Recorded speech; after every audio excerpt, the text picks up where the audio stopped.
This week, some things are grinding Bill Hosler's gears. What could those things be? Women Freemasons? Points in or out? Green beans? Alcohol in lodge?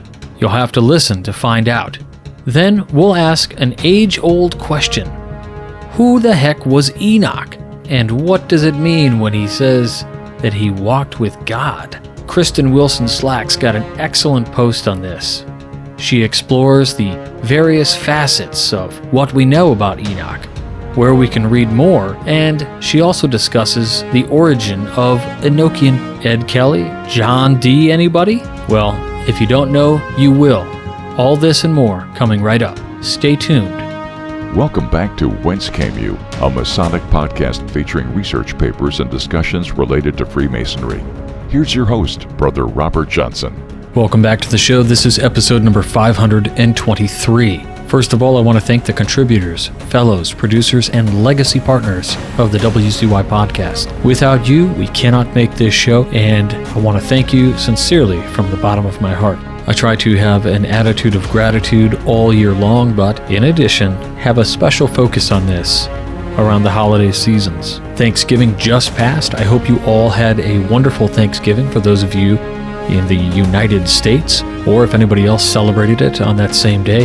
I hope it was a great holiday for you, and that you were able to reflect on the things you're thankful for. Of course, the things I'm thankful for are my wife, my kids, my family, my dogs, and their spiritual, anatomical, and mental health. I'm also thankful for those three things of my own as well, my own spiritual, anatomical, and mental health, and I'm very thankful to have those. I'm thankful to have the abundance of love and support, that I have a steady paycheck. All of these things I'm very thankful for. And so I hope you are thankful for your quote-unquote manifold blessings that you have as well. If you are curious on how you can help this program, you can head on over to wcypodcast.com, click on Support the Show. Check out the number of ways that you can help support us there. And if you'd like to get a little something for your money, then consider the limited edition shop. Just click on the shop at the top. We've got our producer's pin. I think I just sold our last Craftsman Plus journal and pen. But of course, we have Max Heindel's Ancient and Modern Initiation for sale. We have the Master's Word Annotated Edition. We've got How to Charter a Lodge and the Time-Tested and Brother-Approved It's Business Time. I've also got a few MasonicCon Chicago limited items left, and in the news, I just wanted to mention that it is a bummer. I know a lot of you are looking forward to this. However, I do have to postpone the initiation of Plato. We were all set to go live and do the performance for you all on December 17th. However, I have a job to do that very evening, which kind of came up last minute. So, with that said, we are looking at a January date to do this, and I know it will be worth the wait. What else in the news? Well, how about Double Eagle Con 2021, December 18th? That is going to be the date to remember. On that day, we are going to have Brother Michael Pohl, Joseph Wages, Roberto Sanchez, Steve Harrison, Chuck Dunning, Brent Morris, Bob Davis, Darren Laners, and Jeffrey Croteau are all going to be in attendance. Only two of them are virtually speaking. That will be Michael Pohl and I believe Jeffrey Croteau. They will be virtually attending, but everybody else will be there in person for this awesome day of Masonic education. You can get your tickets to this if you head to tinyurl.com/DoubleEagleCon 2021. And I'll have a link to these in the show notes to check out the event. You can read a little bit about the presenters. And if you follow the Valley of Chicago on social media, you will see the topics of choice. We have covered that in the past, and in some of the episodes, we've talked about the talks that are coming. And I think you'll all agree that they are fantastic and mind-expanding. I hope you enjoy. I hope to see you there on the 18th. I'll be there most of the day, so I'm looking forward to the event.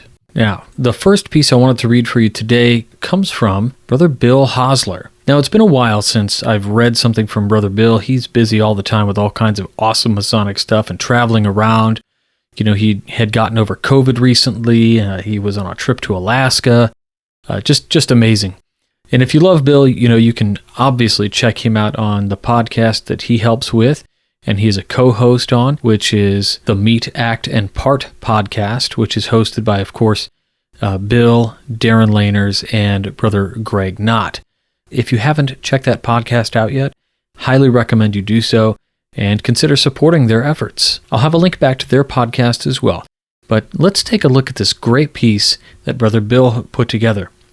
I want to say before I jump into this one, let's read through it and try to stay objective. Here we go. This is Why We Can't Have Nice Things by brother Bill Hosler. Growing up, I thought it was just my dysfunctional family. Every now and then, I or my brother or my sister, or two of us in a conspiracy against the other, would end up doing something that would start a large argument among the Hosler children. Screaming and name-calling ensued, and eventually something would end up getting broken because the argument would become physical.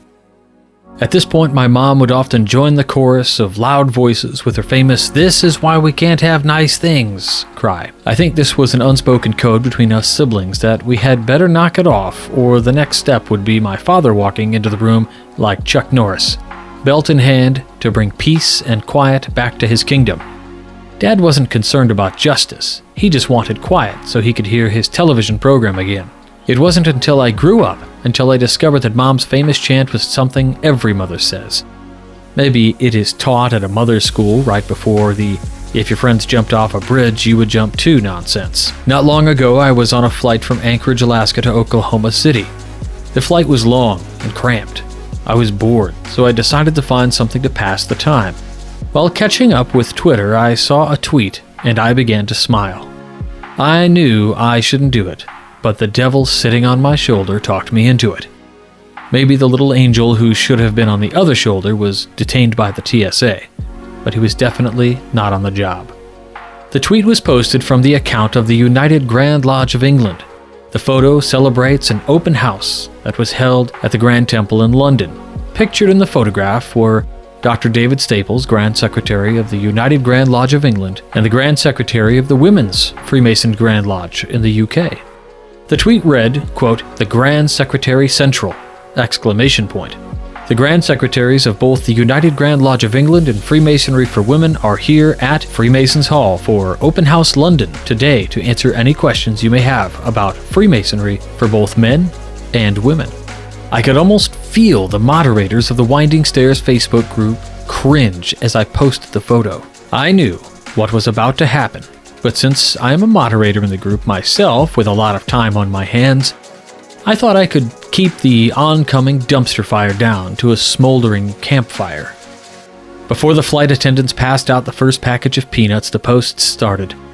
Some from the He-Man Women Haters branch of Freemasonry who like to throw the word clandestine around and remind everyone they will never forget their obligations by never sitting in a lodge room with women, and the usual posts that go with any picture of a person wearing an apron in a skirt. Then the other side was defending the tweet, how we need to get more progressive like our English brethren, I thought to myself. However, my favorite comments are from the brethren who have no clue and say, quote, "Well, if women want to be Masons, they can join the Eastern Star." Like it's the same thing. They also decide to throw a few smibs into the mix for absolutely no reason, and I saw things begin to slowly devolve. As the conversation progressed, the dialogue started to become unmasonic. The name-calling began. Some actual threats were made. I began to think this whole thing had gone too far. Sadly for the group and for Freemasonry, I had to ban some members of the group for their conduct. In a way, I am not sorry because we were able to do what should have been done at their lodge's west gate. If a man is going to threaten, harass, or generally treat a Masonic brother in such a manner, he doesn't deserve to be a member of the Winding Stairs group, or the fraternity itself. I can't do anything about the latter, but I have the power to keep the integrity of the former. The saddest part of this whole scene to me is all of the snarling and gnashing was completely unnecessary. If someone would do a bit of easy research beforehand instead of going off half-cocked, this wouldn't be a thing at all. The He-Man women haters continually say that the United Grand Lodge of England is rubbing shoulders with a clandestine organization, that they have recognized them as Freemasons. Allow me to let you in on a little secret. They haven't. The United Grand Lodge of England's relationship with the two female Grand Lodges in the United Kingdom is like dealing with the mafia. It's business, not personal. The ladies help the Grand Lodge at fundraising for charity, and they rent the building for their grand communication. There is no fraternal visitation between the groups. In no way does the male Grand Lodge consider themselves to be in amity with either of the feminine organizations. In simple terms, it's like they are saying, "You ladies want to be Masons? Cool, no skin off our noses, have fun." They each do their own thing, and everyone is happy. You can read more about it at the links provided. Another one of these misunderstood topics, which is sure to destroy Freemasonry as we know it, is the dreaded Chamber of Reflection. Basically, the Chamber of Reflection is a room with no windows, usually painted black. Before a petitioner is allowed to progress to the entered apprentice degree, he is placed in the room of complete darkness. He is given a match and instructed to light the candle before him. Once the candle is lit, he sees several objects before him on a table with a paper and pen. After some time of thinking about the step he is about to take and whether he wishes to progress, he answers the questions on the paper. If the petitioner answers correctly, he is allowed to continue to the degree work. The process is designed to make him really think about it if he is truly serious about gaining membership, and if he is truly willing to devote himself to a lifetime of work that lays before him. The process isn't that uncommon. Many Grand Lodges around the world have this as part of their ritual, and even the Knights Templar here in the United States uses their degree work. The funny thing is that nearly every time a group of Masons suggests they add this to their lodge ritual, the eyes of several brethren will bug out and find it hard to breathe. Without understanding the reasoning for the room or the fact that it is used the world over, a knee will automatically jerk up, and the brother whose face has now reddened and is close to hyperventilating will be strictly against it, threatening to call the Grand Lodge, then the Grand Master, and then the Grand Architect of the Universe, or any other grand which can keep his lodge from falling down the rabbit hole of clandestine Freemasonry. I heard a tale about one brother who, while in lodge, decided to jump up and compare the chamber as a place to give a candidate a hallucinogenic drug and perform Satan worship. I hope that sound I hear is your eyes rolling from here. As silly as it sounds, it is such things that keep our numbers from growing and our retention numbers from free-falling. Even sillier, I wonder how many of these brethren whose aprons end up in a wad sat in a similar room before they became Sir Knights of the KT, or the Knight Templar. Probably the same number of people who had zero problems drinking libations with real wine during the Templar ceremonies, but object to having alcohol inside a Masonic temple. This brings me to the next item on my rant list, Demon Rum. This may shock none of you, but Grand Lodge Freemasonry began in rooms above taverns. I'll wait for y'all to regain your composure. In fact, throughout the 18th century and much of the 19th century, it was a commonplace thing to have beer, ale, and hard liquor to be consumed before and after lodge meetings. Wine was also served at dinner and feasts. It wasn't until the mid to late 19th century when the temperance zealots began their assault on American society. Churches became involved in the movement, and eventually legislation began to come before Grand Lodges asking for the complete prohibition of alcohol within the walls of Masonic temples. It has been my own theory for years. This was brought on by brothers whose wives were members of the Anti-Saloon League or other such groups. Eventually, most of our Grand Lodges became as dry as one of our business meetings. If you broach the subject of repealing these laws to one of the stalwarts of Masonic tradition, they will almost always parrot the exact same arguments against it. I know this because I have heard these feeble arguments many times in Grand Lodge discussions. Excuses such as, what if a brother drinks too much and gets pulled over on the way home from lodge? What about our brothers with issues with alcoholism? This would be terrible. The public would drive by our buildings and see drunken Masons pass out on the sidewalk in front of our building. These may sound silly, but they work in getting the old guard to vote no to allow us to move forward. First of all, if we all follow the teachings of Freemasonry like we say we do, we will counsel a good brother and keep him from turning refreshment into intemperance or excess. If by chance he were to drink a bit too much, I would hope a fellow brother would drive this brother home and ensure he gets inside okay. I think I may remember something of an obligation for that sort of thing. I don't know about your Grand Lodge, but my Mother Grand Lodge actually has rules against allowing felons, addicts, and alcoholics into the craft. However, the only one people seem to dwell on is the felon one. So the quote-unquote brother with drinking issues should be a non-starter to begin with, assuming you follow the letter of the Masonic law like you want to do in all things you're against. The one that really gets my goat, pun intended, is the idea of drunken Masons passed out in front of the building. Tell me, how many times have you seen those same drunken Masons passed out in front of a shrine temple? Seems to me, if a brother is going to drink himself silly in front of one Masonic edifice, a noble would do the same thing in front of another building. And since the United States is one of the few, if not the only Masonic country to have a prohibition against alcohol, I'm sure drunken Masons must be a worldwide phenomenon, right? If it is, I haven't heard about it in my nearly 2 decades as a Mason. There are so many things in the craft we tend to dismiss or decide about with a knee-jerk reaction. It's almost like we're allowing our fraternity to die an unnecessary death because an unruly mob carrying torches wish it to be governed by superstition and legend instead of science and facts.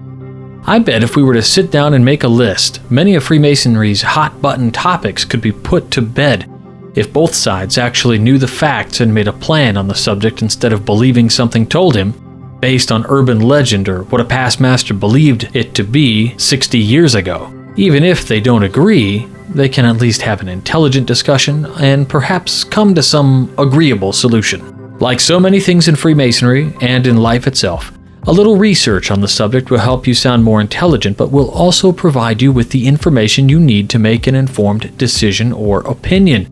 Who knows?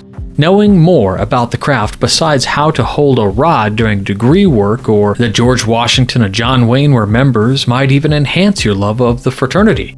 It might even allow people who were ignorant on a subject to discover that they might actually agree on a topic if they knew the facts. I understand that not everyone is a Masonic nerd like I am.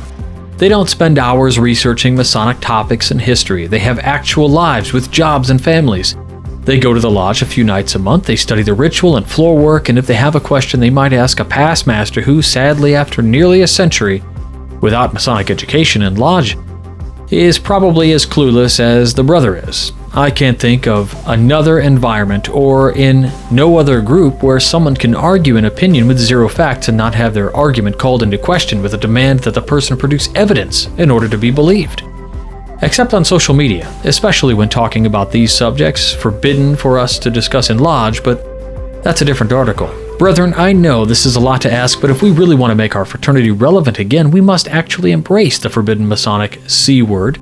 That word is change. For those of you who have tried to repress it from your memory, the various generations of members must learn to work together and accept that both sides may have some ideas that have value. In other writings, I have laid out what I believe a lodge can do to bring this about and be successful. The only things preventing them are open minds and a willingness to try new things. I think these things will bring actual harmony to a lodge instead of appeasing one side of an argument over another. This all really makes me wonder. I wonder if my brother, sister, and I would have actually gotten along and worked together instead of constantly arguing and fighting, and if my mom could have actually had nice things. Worshipful Brother Bill Hosler. Well, there you have this really cool piece from Bill that addresses several issues of the fraternity, most of the hot button issues we see on social media and the like. And I have to say, these issues, I used to hop in and type, be a little keyboard warrior all the time. And really these days I try to stay out of it as much as possible because I think I've said my piece a number of times. And if my ideas didn't get any traction the last time, you kind of get tired of posting the same things. Maybe most of our keyboard warriors out there with Freemasonry and have some, great research and facts have got some, like a great repository of responses that are canned that we can just copy and paste right into the arguments themselves and move on like some sort of flashbang, right? You throw it into the chat, all right, I'm gone, and you disappear forever. You showed up, you dropped some knowledge, and you left. For our Craftsman Plus out there, I'd love to know, what is your Masonic hot button issue? What's the thing that consistently jumps out at you whenever you get on social media or in your lodge for that matter, that people always have to bring up and that you have to constantly hear the bickering about?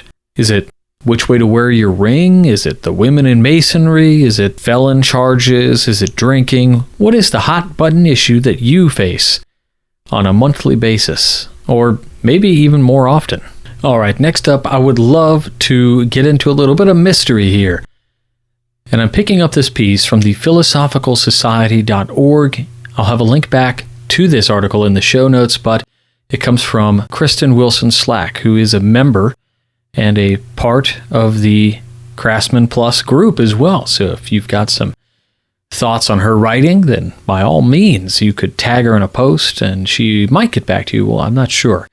But in any case, she wrote this really cool piece called Who Was Enoch? What Happened When He Walked with God? So there's some background. Enoch is typically associated with the vaults, with the cube of creation, with the tetragrammaton, the man who never died, who is called up to walk with God. And so this is pretty interesting and quite mysterious. You've heard the name mentioned on Ancient Aliens and other cool shows like that. But let's hear what Kristen Wilson Slack has to say. She wrote this again December 14th, 2018, just a few years ago. She opens with a quote from Genesis 5:21 through 24. Enoch was son of Jared and fathered Methuselah. The text of the book of Genesis says Enoch lived 365 years before he was taken by God. The text reads that Enoch, quote-unquote, walked with God, and he was no more, for God took him. This is what I learned about Enoch early on in my Bible as literature class in high school. I was intrigued, and the name of Enoch stayed with me ever since.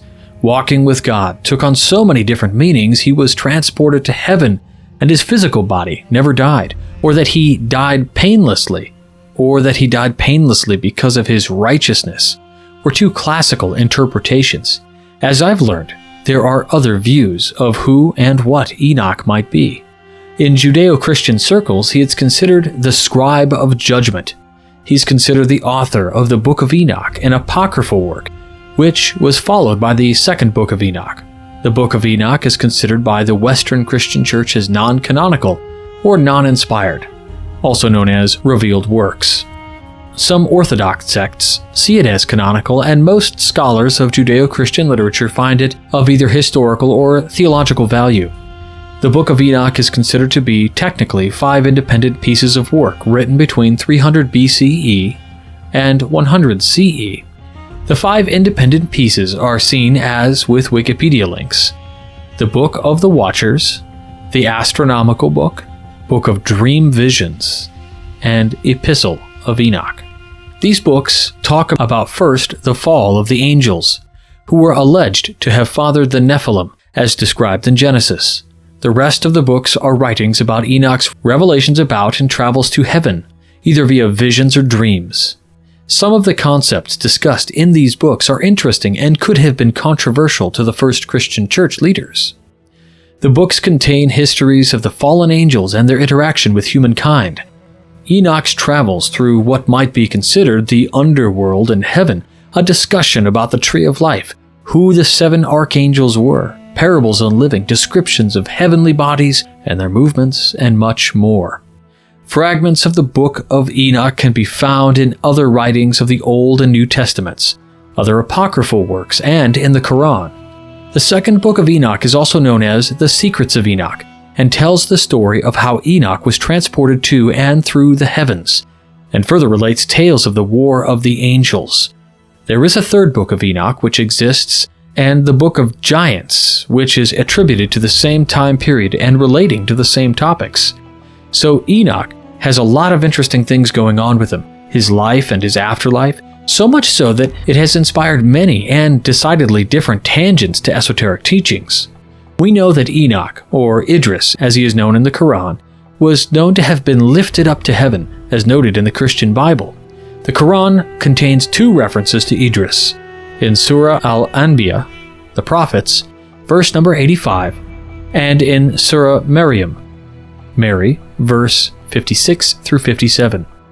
From the Prophets 21:85, quote, "And the same blessing was bestowed upon Ismail, and Idris, and Zul-Kifl, because they all practiced fortitude."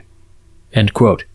Mary 1956 through 57, quote, "And I remember Idris in the book. He was indeed very truthful, a prophet, and we lifted him to a lofty station." End quote. Some Jewish scholars think that Enoch became the head of the angelic host, Metatron.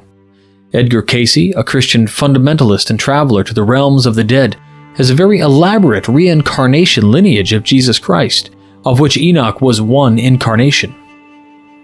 To Cayce, Enoch was also Hermes, or Thoth, Jehuti, the priest Joshua, and a few other incarnations. While this is interesting, we have not addressed the idea of Enochian. What is it? Enter John Dee and Edward Kelly, aka Talbot. Much has been written about John Dee, and much of it is dismissive. However, he was an extremely learned man with a fervent desire to heal the rifts between the Catholic Church and the Church of England and the Protestant sects in mainland Europe.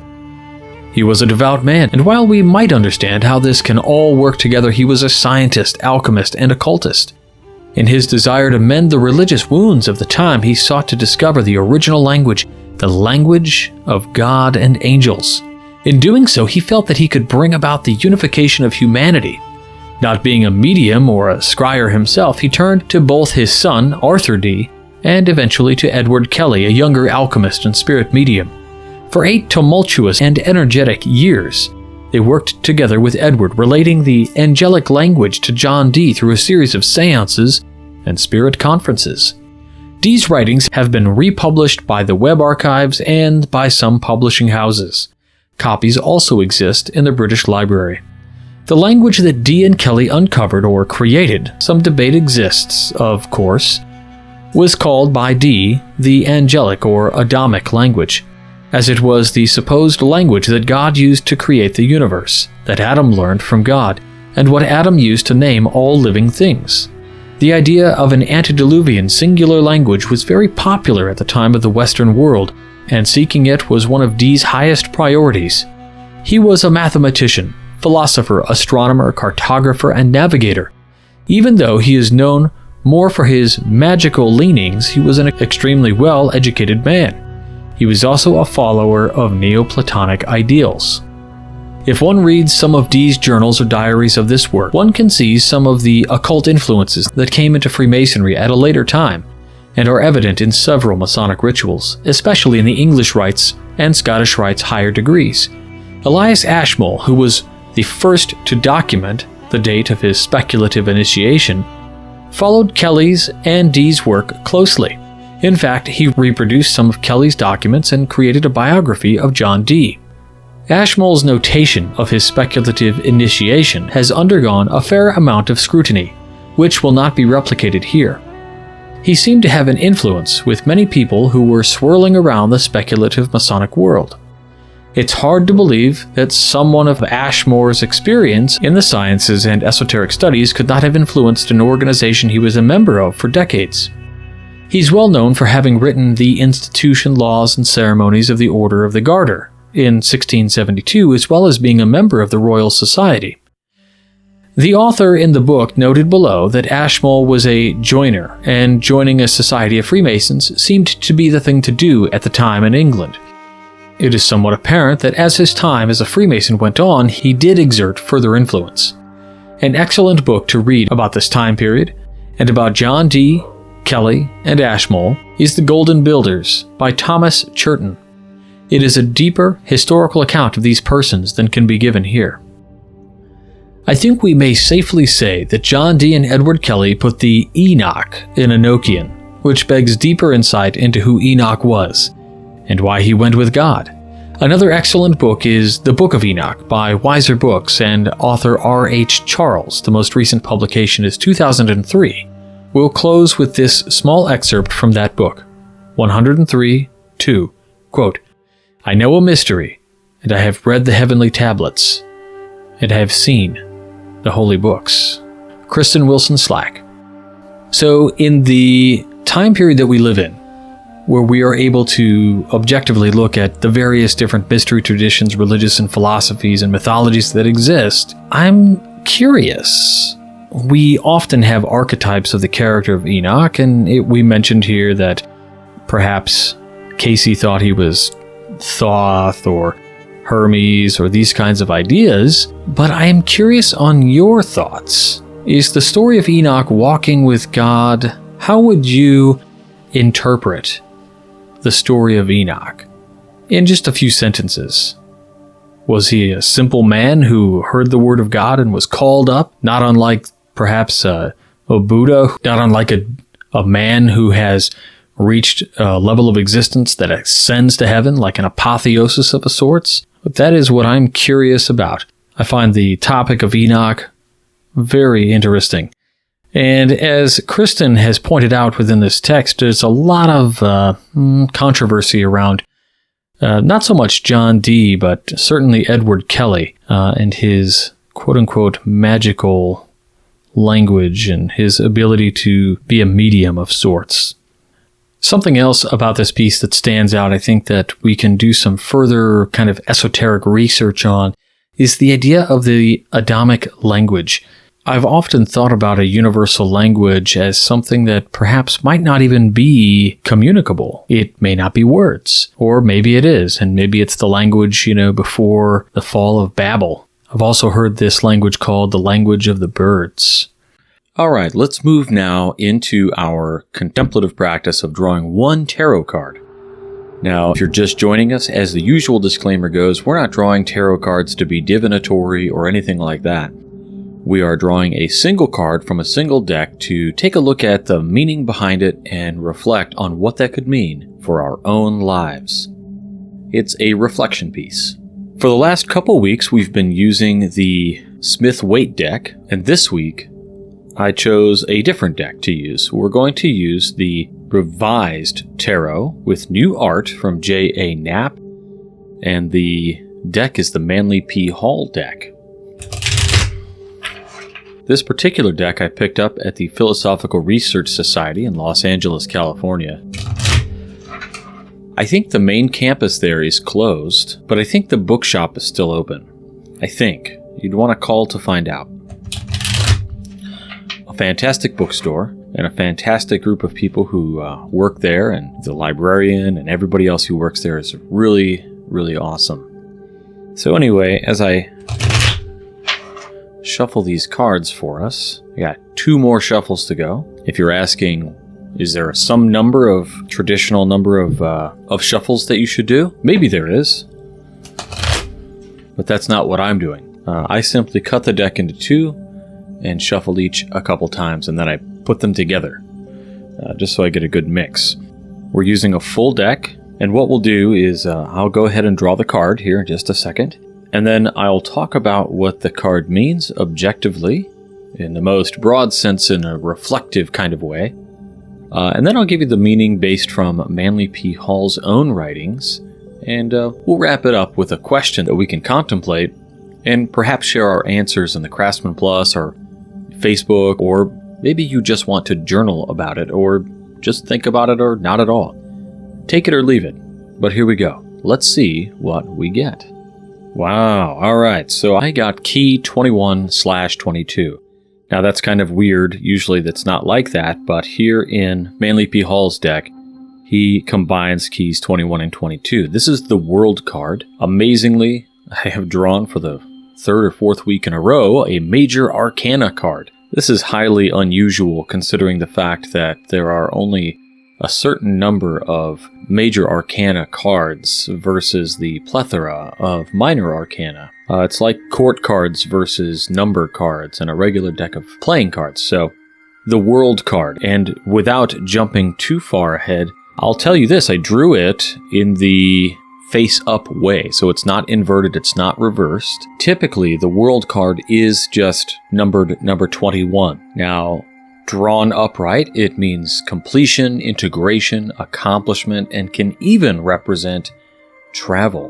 The card itself, I'll post a picture of. It usually has a bare woman wrapped in a cloth that's either crimson or purple, and she's dancing inside of a wreath. Symbolically, it's likely a laurel wreath, and she's usually looking to one side or the other, which represents her checking the past. But her body has forward momentum with her right foot moving forward, so it's almost as if she's remembering the past as she moves forward. She's got 2 batons or wands in her hands. Now, they could be wands, they could be batons. Sometimes they're in 2 different hands, but in the Manly P. Hall deck, she holds them both in her left hand. And this is kind of a symbol of creationism. She's accomplished. That's why she doesn't have just one, she has two. She knows the value of her own creative potential. The World card is also usually surrounded by the tetramorph.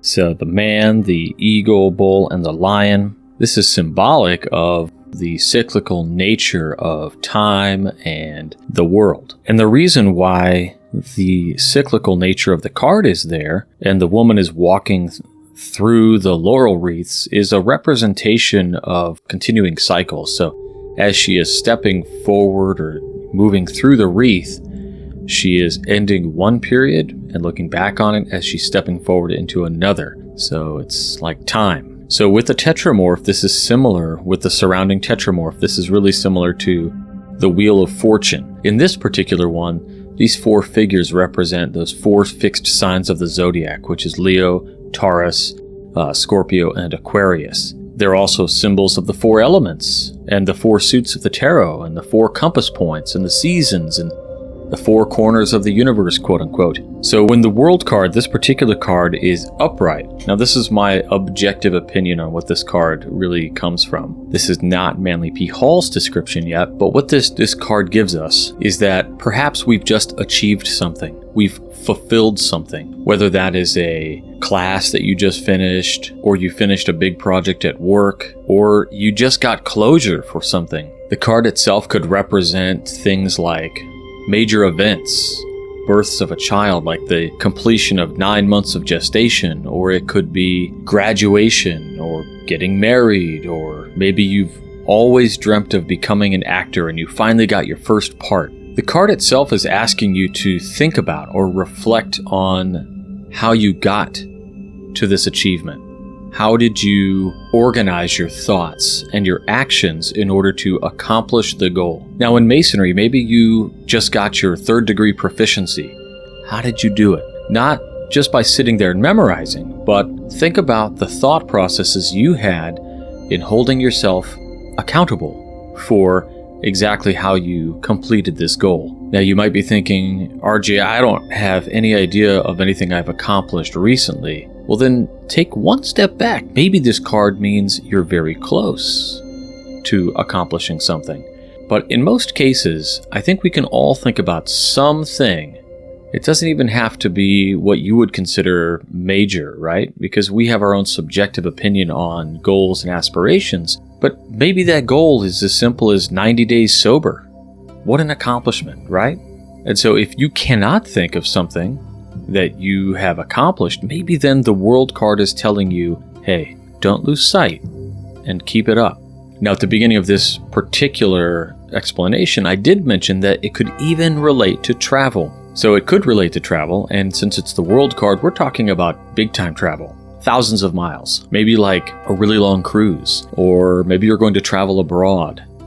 Extended periods. So to quote one of my favorite books on the tarot, the World card in this sense could reinforce our ideas of universal understanding, global awareness, and a new appreciation for people and cultures from across the world.